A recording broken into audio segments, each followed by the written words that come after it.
बिस्मिल्लाहिर्रहमानिर्रहीम। नाज़रीन मुकर्रम, 7 सितंबर यौम तहफ़्फ़ुज़ ख़त्म नबूवत, यौम तजदीद अहद। 7 सितंबर क्या है, क्यों हम ये दिन मनाते हैं और इस दिन की क्या अहमियत है, क्यों ये दिन इतना अहम है, इस मौजू को लेकर मैं आपकी खिदमत में हाज़िर हुआ हूँ चंद गुज़ारिशात लेकर और एक पस मंज़र थोड़ा सा लेकर के इस दिन की तारीख़ी तौर पर क्या अहमियत है और क्यों ये दिन हमारे लिए अहम है। देखिए नाज़रीन मुकर्रम, 7 सितंबर 1974 को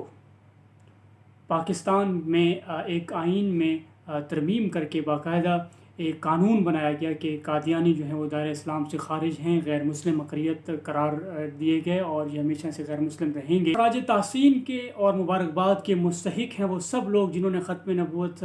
के इस अहम फ़ैसले में अपना किरदार अदा किया और कादियानियत जैसे फ़ितने से उम्मत मुस्लिमा को निजात अता फ़रमाई और एक बाकायदा आइन और कानून बना कि जिसमें कादियानी जो है वो अपने आप को मुसलमान नहीं कह सकते। बहुत बड़ी पेशरफ़्त थी और जितनी भी उसकी तहसीन की जाए वो कम है। यकीनन वो तमाम उलमा जिन्होंने उस वक्त जो है इस कार खैर में हिस्सा लिया है, इसके अलावा जो सियासी जमातें थीं, इसके अलावा जो हमारे प्राइम मिनिस्टर ऑफ पाकिस्तान थे ज़ुल्फ़िकार अली भुट्टो, उनका भी बहुत बड़ा किरदार है, बहुत बड़ा माशाल्लाह से उनका कारनामा है। तो सबकी काविशें कोशिशें जिन्होंने भी किसी भी दर्जे में हिस्सा लिया वो सब काबिल तासीन हैं, काबिल मुबारकबाद हैं। नाज़रीन मुकर्रम, इस तहरीक को जब हम देखते हैं कि इस तहरीक की बुनियाद क्या बनती है, कादियानियों को गैर मुस्लिम करार देना, इसकी बुनियाद कब और कैसे बनी, तो सीधी सी बात है कि जब रबवा में रेलवे स्टेशन के करीब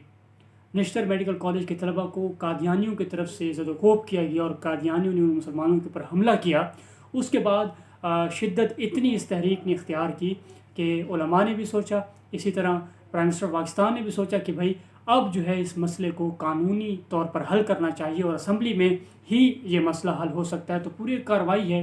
ऐवानों की, जो इस मुख्तसर वीडियो में बयान करना मेरे लिए थोड़ा मुश्किल हो रहा है। तो वहाँ पे बाकायदा एक बहस होती है, सवाल व जवाब होते हैं, आर्गूमेंटिव जो है वो डिबेट होती है। तो ये ऐसा इतना सिंपल नहीं है कि जो लोग समझते हैं कि सिर्फ़ चंद बस कुछ निकात लिख कर दिए गए, कुछ फ़ैसला था या कुछ दस्तावेज़ थी जिसके बाद वो साइन हो गए, तो ऐसा बिल्कुल नहीं है। बड़ा गौर व खौज़ हुआ और कई दिन तक जो है ये तहरीक चली है, डिबेट चली है। उसके बाद जो है कादियानी को गैर मुस्लिम करार दिया गया और आइन में ये तरमीम और तब्दीली हुई है कि जिसके बाद कादियानी जो है वो गैर मुस्लिम अक़लियत करार दिए गए। तो यकीनन सब जो है वो मुबारकबाद और काबिल तहसीन है हमारे लिए कि जिन्होंने भी थोड़ा सा भी इसमें कंट्रीब्यूट किया, लायक सद तहसीन हैं वो तमाम लोग। इसी तरह इस तहरीक में जो बुनियादी किरदार हमारे उलमा का, जिनमें शुरू में जिन्होंने इनफरादी नौयत पे मेहनत की, उनमें जनाब मौलाना अनवर शाह कश्मीरी रहमतुल्लाह अलैह हैं, इसी तरह पीर मेहर अली शाह रहमतुल्लाह अलैह हैं, इसी तरह मौलाना सनाउल्लाह अमृतसरी रहमतुल्लाह अलैह हैं। उनका बड़ा इस तहरीक में किरदार है इनफरादी तौर पर नौयत। उसके बाद मौलाना अताउल्लाह शाह बुखारी रहमतुल्लाह अलैह, उनका एक बहुत बड़ा इस तरह से किरदार है कि उन्होंने इस तहरीक को इज्तमाही सतह पे जो है वो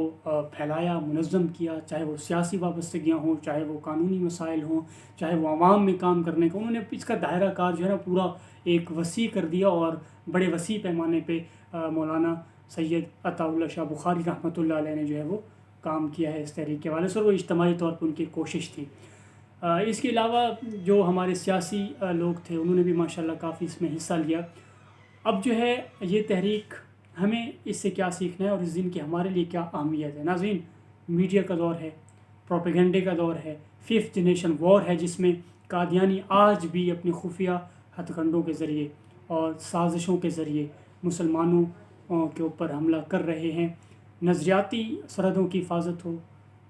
जोग्राफियाई सरहदों की हिफाजत हो, अल्हम्दुलिल्लाह हमारे उलमा ने, हमारी पाक अफवाज ने, हमारे बहादुरों ने हमेशा से किरदार अदा किए, हमेशा से किरदार अदा करते रहेंगे। सोशल मीडिया के हवाले से तो एक बहुत बड़ा प्लेटफॉर्म है जिसके ज़रिए मुसलमानों के ईमान के ऊपर हमलावर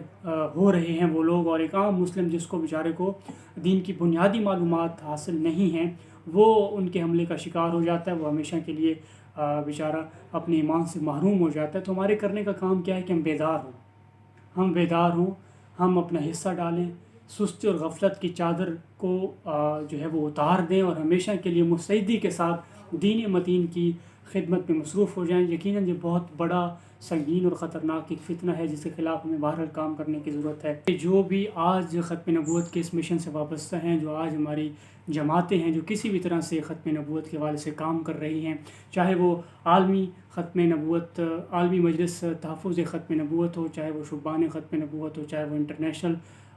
تحفظ ختم نبوت تنظیم ہو، جتنی بھی تنظیمیں ختم نبوت کے عنوان سے کام کر رہی ہیں،